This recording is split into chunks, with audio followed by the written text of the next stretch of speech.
Hello and welcome to Access Sportsnet Lakers, driven by your Southern California Honda dealers. Chris McGee, Robert Ory, James Worthy, Mike Bresnahan. Allie Clifton's going to join here in a minute. Mike Trudell will be handling the post-game duties, and we're going to get some sound tonight, hopefully. Where do I begin? Lakers lose in embarrassing fashion to Oklahoma City. Oklahoma City's first win of the year. They were up 26 with 2 minutes and 40 seconds left in the second quarter. At the end of the third, they were down 97 to 95. So they were outscored 53 to 25 in that span. They were up 41-19 after one, Rob. After one. From that point on, they were outscored by 30 points, 104 to 74. You know, it's weird because when you watch this game and you watch the way the Lakers came out, they jumped on them from the beginning. And then all of a sudden, they started laughing, they started joking. They wasn't taking this team serious. You know, that's a professional basketball team. They might be young, but all those guys have pride. And next thing you know, they caught a little attitude. And that little attitude made them start moving the ball, start them attacking them. And by that time, the Lakers were comfortable. They caught them very comfortable. Next thing you know, they start punching them in the mouth. And the Lakers was like fiberglass, and they didn't know what to do after that. So you look at this game, and hopefully it's a learning point for the Lakers that you have to take each and every possession serious, because this is allegedly the worst team in basketball. You still have to go out and play this game every quarter like it's your last. And they didn't do that. They did it one quarter, then they thought the game was over. One of you, when we were watching the game and saw it slipping away, made a great point. When you turn that focus off and you've already relaxed, it is hard, especially at this level, which you two have played in, to get it back. Yeah, as an athlete, you're trained to conjure up energy and, you know, be focused in basketball for 48 minutes. And you have to finish the job, regardless of who you're playing. You cannot disrespect the worst team in the league. In fact, you make sure you put them away, and let them know that they don't have a chance. And I think the Lakers came out with that mentality, but I don't know what happened. They kind of just disrespected these young guys. And I heard Steve Kerr say the other day, they're capable of beating teams if you don't play your game. And I think this I don't know. I've seen a lot of Lakers losses. This might have been like the worst loss I've seen. Because you're up 26, right? It just sucked that they have this mentality that they can't finish games and they think that teams are going to just lay down for them. And they got to change that.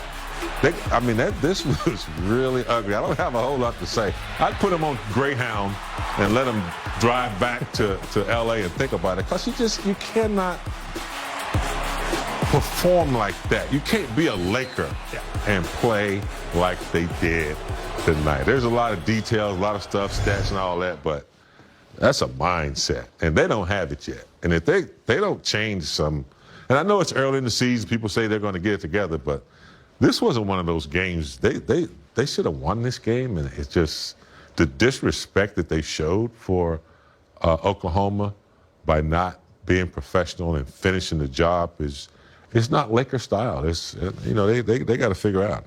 They got to figure out some stuff. The last shot by Monk, I don't know what that was. It was crazy. Yeah, 2 airball threes in that final stanza there. Carmelo as well. I don't know where to start. I mean, James, definitely some words there. I appreciate what you said. You look at the Laker defense. It's been a problem really from the start of the season.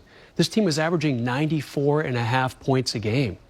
They had 97 going into the fourth quarter. So there's defensive breakdowns all along. This team was losing games by 18.5 points. This team was 0-4. When you're up 26, and granted you're down LeBron James, you have to still put the final touches on it. You have to keep this team down, and they failed to do that, especially in those middle 2 quarters. They really let this team back in the game. James, I've been covering this team for 18 years. I don't remember a loss this tragically, so to speak. I mean, when you're up this much, if you're up this much against, you know, Brooklyn, Milwaukee, Utah, okay, a team like that can come back on you, because those are solid fundamental teams. This team's average player is 23 years old. That's way too much inexperience to have a comeback like this. You can look at the comparisons between the first half and the second half, and I sat in this seat at halftime, and I said it was the best offensive performance performance of the year to date. And I believe that. It was 72 points. They had shot 62% from the field. They were 50% from three, very efficient, not a high volume, 7 of 14. The ball was moving, 20 assists. You look at the second half, ball was sticking. Rob called it immediately. Just 9 assists, 4 of 21 from three, 38%, and just 43 points. But guys, for me, it still comes down to defensively. Not a lot of resistance, not a lot of closing out. To me, that's a lot of effort. Rob, I mean, you're all capable defenders. You're playing the youngest team in the league. You see it slipping away. If your offense is not clicking and you've gone cold, you can still do one thing, and that's defend. Correct? Yeah, you can bear down and play good defense. And if you watch OKC's offense, it went simple. They simplified everything. They just did pick and roll, and they just drove, kick, and then the guy shot the ball, or he drove, kick, vice versa. It's so many things like that that happen in the game. And then you watch the Lakers offense, it was go to AD. AD squares up, holds the ball for 2 or 3 seconds, then tries to make a move while the defense is eyeballing you, looking at you, and then they collapse. And then our shooters were getting the ball too late to like shoot a good shot. And that's what you have to look at the offense, because offense sometimes leads to good defense. I know back when James and I played, it was defense led to offense, but this era is opposite. It's offense leads to defense, because when the Lakers were scoring, they were up defending. They were doing everything because they was feeling good about themselves. But once they stopped scoring, they started pointing fingers like, help me on defense, and doing things of that nature. So you really have to bear down. I think in a situation like that, every time they ran the pick and roll, because if you look at OKC, they're all the same size players. They should have just switched everything, got up in those guys. So you know what? You're not getting to the paint. You're going to shoot some outside shots that are contested. And you got to give OKC credit for adjusting. They did a nice job offensively. Giddey had a season-high 10 assists. They had a season-high in points. Rob said they went to a simple pick and roll. They knew they could exploit the Lakers. And also defensively, they really packed it in. They weren't going to let Russ get downhill. And they forced the Lakers to really not attack James, because when you look at free throws, 29 for OKC, and it was 10 for the Lakers until that final minute. So it ended at 14, but that just kind of tells you where their mindset was offensively from about that second quarter on. Yeah, I think Oklahoma, you know, I think they kind of figured out that the Lakers really weren't playing great defense. And to go along with that, they didn't really feel like they, you know, were respecting them at all, you know, just the way they were playing the game. I don't know, man. It was just pretty ugly. And I think the Lakers are going to have to really think about how they want to play. And, you know, to lose to Oklahoma after being up 26, not getting to the line, not moving the ball, not playing defense. I just don't know what to say, Brad. I'm kind of ready to go home and just forget about it. It was ugly. Yeah. I don't have much the to say game about only it. in the A block too. You can't go home No, yet. I mean, you know, I just think, you know, I mean, it was ugly. The whole from Chair segment. Brez, what happened, or what did you see going down with the Russ situation kind of at the end of that game, final seconds? OKC gets the steal, the dunk. Yeah, I mean, it wasn't a good throw by Rondo, or maybe he needed someone to come back and grab the ball. Miscommunication there, whatever it was. Baisley, a young kid. This team is very, very young. Grabbed the ball, still 5 seconds left. So he went, saw an open court, and went for the dunk. And Russ did not like it, not at all. Russ, you know, he's going to have some sentiments here. He played here all those years. You know, he wanted to put on a good show. He did not do that tonight. His team did not win. So, period, you know, you're not putting on a good show.